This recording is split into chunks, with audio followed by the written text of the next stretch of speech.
Bismillahirrahmanirrahim.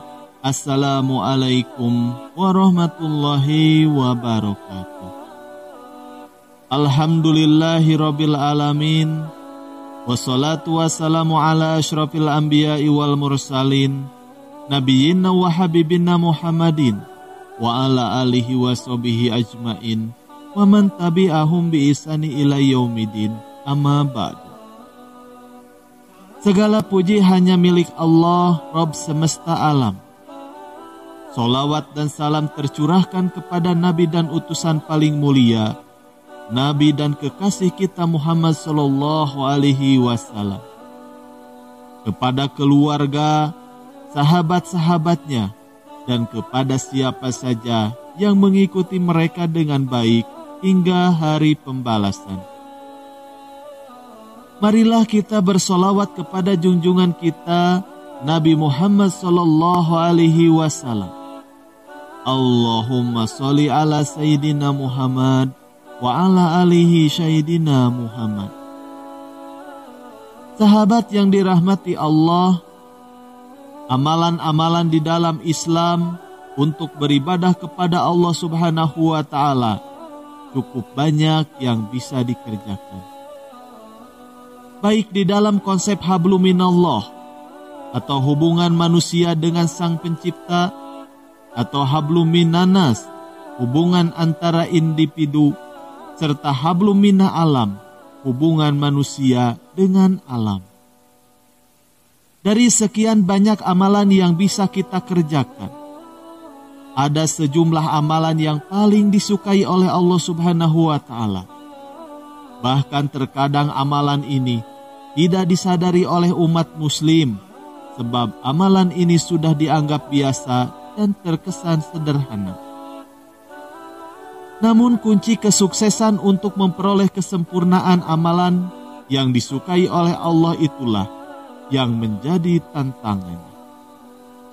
yakni harus istiqomah atau konsisten menjaga walaupun sedikit. Hal ini ditegaskan juga di dalam hadis Nabi Muhammad SAW berikut ini. Amal kebaikan yang paling dicintai Allah adalah terus-menerus walau sedikit. Hadis riwayat Muslim. Dengan kata lain, sebuah amalan dalam Islam tidak hanya bisa dinilai dari jenis kebaikannya saja, namun yang berkesinambungan.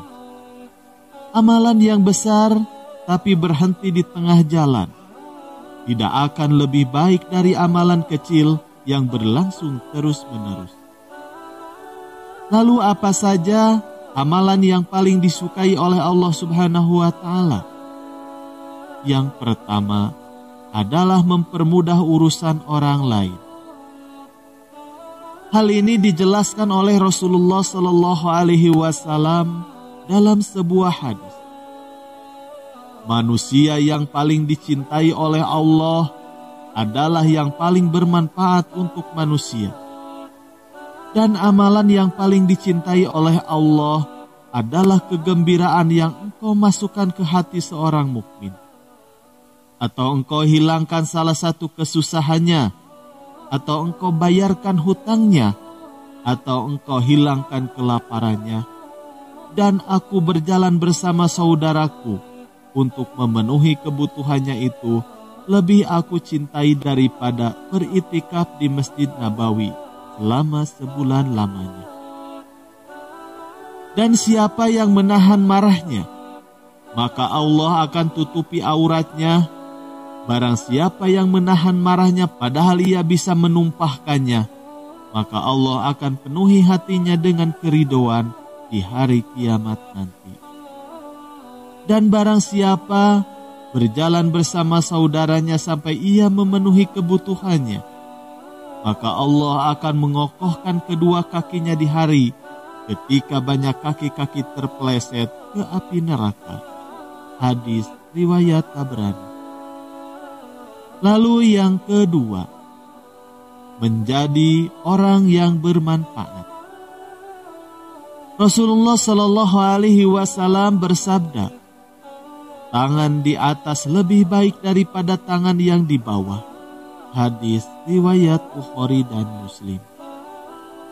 Rasulullah Shallallahu Alaihi Wasallam sangat menganjurkan kita sebagai umatnya agar mempunyai jiwa yang gemar memberi manfaat dan juga tidak bersandar atau terlalu tergantung kepada orang lain.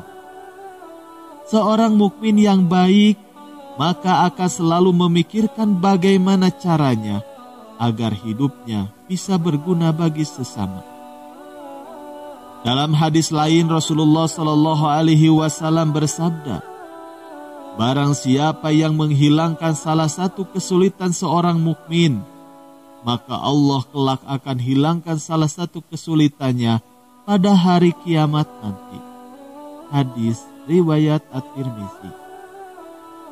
Lalu yang ketiga, berbakti kepada orang tua. Allah Subhanahu wa Ta'ala berfirman, dan Tuhanmu telah memerintahkan supaya kamu jangan menyembah selain Dia, dan hendaklah kamu berbuat baik pada ibu bapamu dengan sebaik-baiknya. Quran Surat Al-Isra ayat 23-24. Sedangkan saat kedua orang tua telah berpulang, kewajiban seorang anak adalah mendoakan mereka.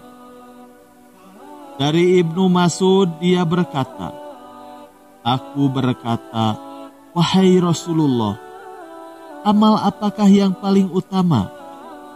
Beliau menjawab, salat pada waktunya. Aku berkata, lalu apa lagi? Lalu apa lagi? Lalu beliau menjawab, berbakti kepada kedua orang tua. Aku berkata, lalu apa lagi? Beliau menjawab, berjihad di jalan Allah. Lalu yang keempat, bersedekah. Amalan yang disukai oleh Allah berikutnya, yaitu bersedekah, baik di dalam bentuk harta maupun jasa atau amal kebaikan. Sesungguhnya orang-orang yang bersedekah, baik laki-laki maupun perempuan, dan meminjamkan kepada Allah pinjaman yang baik, niscaya akan dilipat gandakan ganjarannya kepada mereka, dan bagi mereka pahala yang banyak. Quran Surat Al-Hadid ayat 18. Dari Abu Musa dari Nabi Shallallahu Alaihi Wasallam beliau bersabda, wajib bagi setiap muslim untuk bersedekah. Para sahabat bertanya, wahai Nabiullah, bagaimana jika ia tidak mendapatkan untuk bersedekah? Beliau menjawab, berusaha dengan tangannya sehingga bermanfaat untuk dirinya dan bersedekah. Mereka bertanya, bagaimana jika ia tidak bisa melakukannya? Beliau bersabda, menolong orang yang sangat memerlukan bantuan. Mereka bertanya, bagaimana jika ia tidak bisa melakukannya? Beliau bersabda, menyuruh untuk melakukan kebaikan dan menahan diri dari kejahatan, maka hal itu adalah sedekah baginya. Hadis riwayat Al-Bukhari, Muslim, dan Ahmad. Dalam hadis lainnya Rasulullah Shallallahu Alaihi Wasallam bersabda, engkau membantu seseorang menaikkan barang ke atas kendaraannya, itu adalah sedekah. Hadis riwayat Muslim. Lalu yang kelima, sholat tepat waktu. Seperti kita ketahui bahwa sholat adalah merupakan tiangnya agama di dalam Islam. Bahkan di akhirat kelak, sholat akan menjadi amalan yang dihisab atau dihitung pertama kali. Hal ini pun dijelaskan di dalam hadis yang disebutkan sebelumnya. Selain itu, ada sejumlah ayat dan sabda Nabi Muhammad SAW lainnya yang turut menjelaskan amalan yang disukai Allah ini.